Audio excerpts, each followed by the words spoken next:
বিতর্কিত S M রানাকে বিসিবিতে নিয়ে এসেছিলেন ফারুক আহমেদ। বিসিবির টাকায় তাকে রেডিসন হোটেলেও রাখা হয়েছিল। গত অক্টোবরে ফারুক রানাকে প্রকাশ্যে মেলামেশা করতে দেখা গিয়েছিল।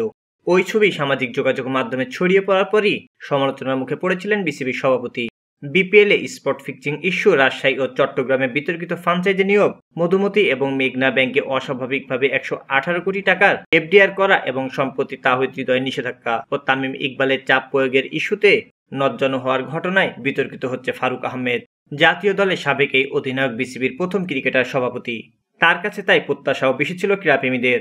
অথচ কিছু বিতর্কিত ঘটনায় জড়িয়ে পড়া এবং একরোখা স্বভাবের কারণে ৮ মাসেই অজনপ্রিয় হয়ে উঠেছেন তিনি।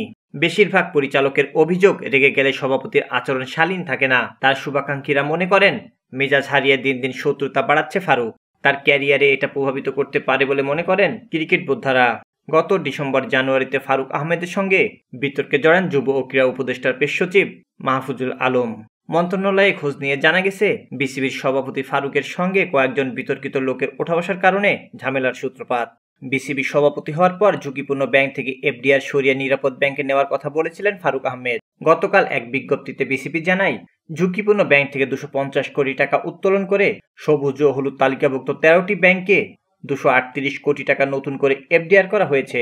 এই ব্যাংকগুলো থেকে 2 থেকে 5% বাড়তি মুনাফা পাওয়ার কথা বলা হয়েছে। এফডিআর করার ফলে অংশীদার ব্যাংক থেকে 12 কোটি টাকার স্পন্সর পাওয়া নিশ্চিত হয়েছে।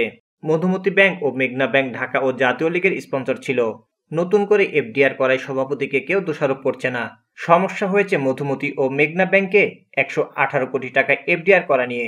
11টি ব্যাংকে রাখা হয়েছে 122 কোটি টাকা, কিন্তু 2 ব্যাংকে কেন প্রায় অর্ধেক টাকার এফডিআর? একজন পরিচালকের কাছে এ নিয়ে প্রশ্ন করা হলে নাম গোপন রাখা শর্তে তিনি বলেন, সাধারণত মোটা অঙ্কের টাকা এফডিআর করা হলে কমিশন পাওয়া যায়। এই কমিশন বৈধ। সভাপতি সেটি নিয়েছেন কিনা জানি না, তবে যতটুকু শুনেছি মধুমতি ও মেঘনা ব্যাংকের সভাপতির বন্ধু রয়েছে, সে কারণে সেখানে দেওয়া হয়ে থাকতে পারে। বিপিএল ও আন্তর্জাতিক সিরিজের টিকিট বিক্রি পার্টনারও মধুমতি ব্যাংক।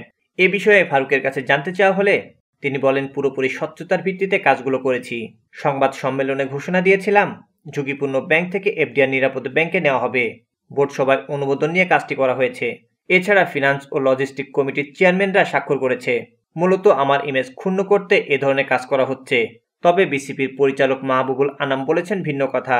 তিনি বলেন, আমরা স্বাক্ষর করি কোনো কিছু অনুমোদন করার পর।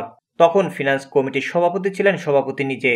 নিজস্ব ক্ষমতা বলে এফডিআর 13টি ব্যাংকে নিয়েছেন। তিনি সেটি পারেনও।